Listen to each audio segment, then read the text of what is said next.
एक बार पुनः आप सभी का स्वागत है हमारे इस YouTube चैनल में।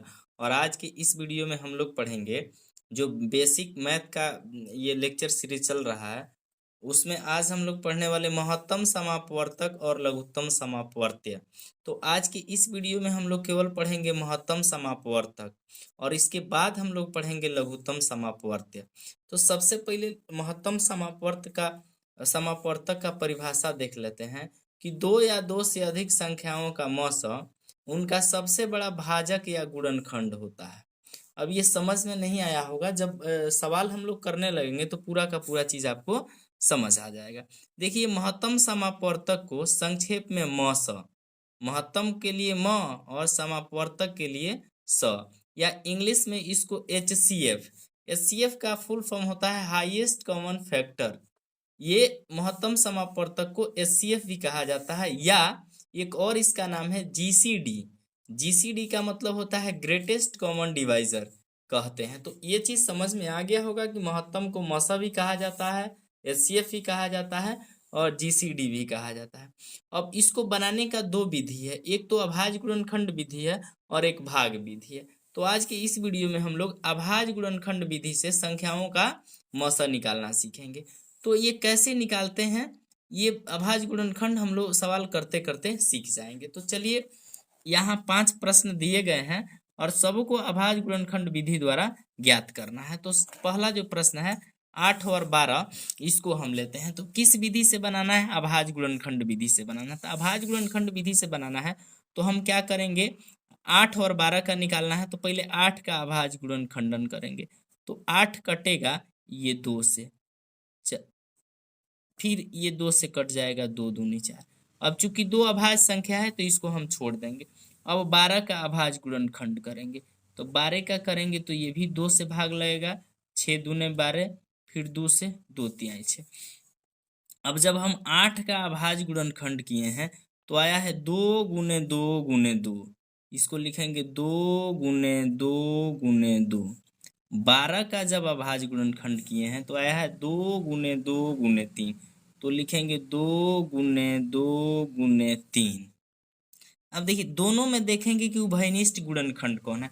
उभयनिष्ठ गुणनखंड का मतलब दोनों में शामिल होने वाला। तो एक ये है और एक ये है। 2 है इसमें तो इसमें नहीं है, और 3 इसमें है तो इसमें नहीं है। दो संख्याओं का अगर अभाज्य गुणनखंड निकालना है तो दोनों में जो शामिल हो। 3 संख्याओं का होगा तो तीनों में जो शामिल है। तो यहाँ 8 और 12 में 2 भी शामिल है, ये वाला 2 शामिल है, तो यहाँ लिखेंगे 2 गुने 2। अब इसका जो मौसा हो जाएगा, महत्तम समापवर्तक हो जाएगा, या इसको HCF कह सकते हैं, वह कितना होगा? 2 दूनी 4 होगा। बिल्कुल सिंपल है। एक और हम लोग देख लेते हैं, 24 का, 40 का और 56 का।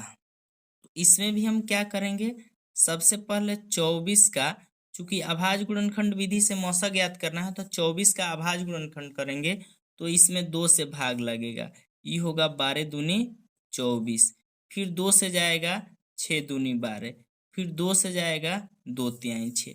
तो 24 का जो गुणनखंड है अभाज्य गुणनखंड, वो होगा 2 गुने 2 गुने 2, 2 गुने 2 गुने 2 गुने 3।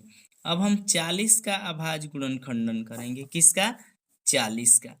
यहाँ कर लेते हैं 40 का, ये भी 2 से होगा 20 दूनी 40, फिर 2 से होगा 10 दूनी 20, फिर 2 से होगा 2 पचे 2। तो 40 का किए हैं 2, 2 गुने 2 गुने 2, 2 गुने 2 गुने 2 गुने 5।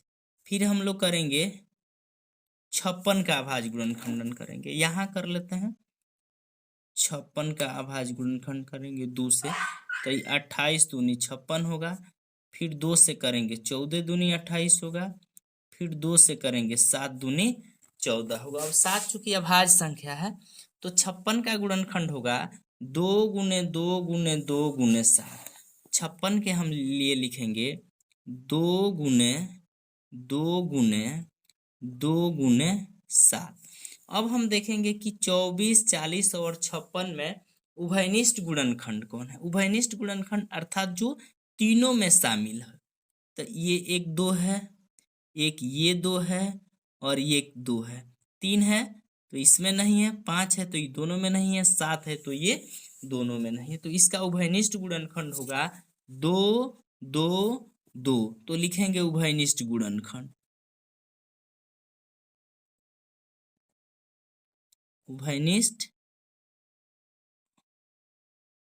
गुणनखंड क्या क्या होगा?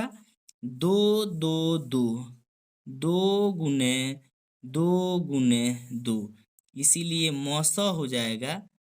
मौसा क्या हो जाएगा? गुना कर दीजिए, 2 दूनी 4 दूनी 8। वेरी सिंपल है, समझ में आ रहा होगा। इसमें अब तीसरा देखते हैं, 54 72 और 126। तो सबसे पहले हम 54 का अभाज्य गुणनखंड करते हैं।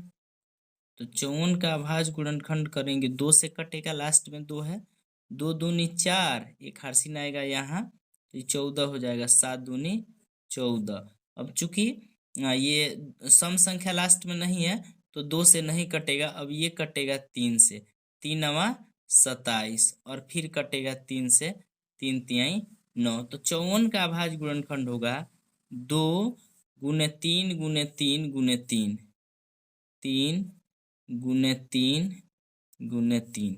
अब 72 का अभाज्य गुणनखंड हम लोग करेंगे, किसका करेंगे? 72 का। तो ये भी 2 से कटेगा, 2 तिहाई 6, एक हर्षिन आएगा 12 तो 2 छके 12। फिर 2 से कटेगा, 18 दूनी 36, फिर कटेगा 2 से, 9 दूनी 18 और फिर कटेगा 3 से, 3 तिहाई 9। तो 72 को हम लिखेंगे 2 गुने 2 गुने 2, 2 गुने 2 गुने 2, 3 गुने 3 गुने 3 गुने 3। अब 126 का अभाज्य गुणनखंड करेंगे, किसका? 126 का। ये भी 2 से होगा, 6 दूनी 12 और 2 तिहाई 6। अब ये होगा 3 से, 3 दूनी 6 और 3 एकम 3, फिर होगा 3 से, तो 3 सते 21। 126 का अभाज्य गुणनखंड होगा 2 गुने 3 गुने 3 गुने 7, 2 गुने 3 गुने 3 गुने 7। अब उभयनिष्ठ गुणनखंड देखेंगे कि ऐसा गुणनखंड जो ये तीनों में शामिल हो। तो एक तो 2 होगा और एक होगा 3 इसमें भी है, 3 इसमें भी है, 3 इसमें भी है। देखिए पहले लिख देते हैं, उभयनिष्ठ गुणनखंड, उभयनिष्ठ गुणनखंड, गुणनखंड। तो उभयनिष्ठ गुणनखंड कौन है? ये 2 है, 2 है और 2 है, तो ये लिख देंगे 2 गुने, देखिए 2 और तो है नहीं इसमें, 3 इसमें दिखाई दे रहा है, 3 इसमें दिखाई दे रहा है, 3 इसमें दिखाई दे रहा है, 3 3 और 3, तो एक ये 3 भी होगा। और एक देखिए, एक यहाँ 3 है, एक यहाँ 3 है और एक यहाँ 3 है, तो ये भी 3। अब देखिए 7 है, तो 7 तो इसमें है नहीं, तो 7 उभयनिष्ठ में नहीं आएगा, तो ये हो जाएगा। अब मौसा क्या हो जाएगा? तो मौसा हो जाएगा, चाहे HCF, 2 तिहाई 6 और 6 तिरी 18। बाकी ये जो आप लोग के प्रैक्टिस के लिए है, होमवर्क के रूप में ये दिए हुए हैं, इसको कर लेना है उसी विधि से, निश्चित रूप से आपको समझ में आएगा।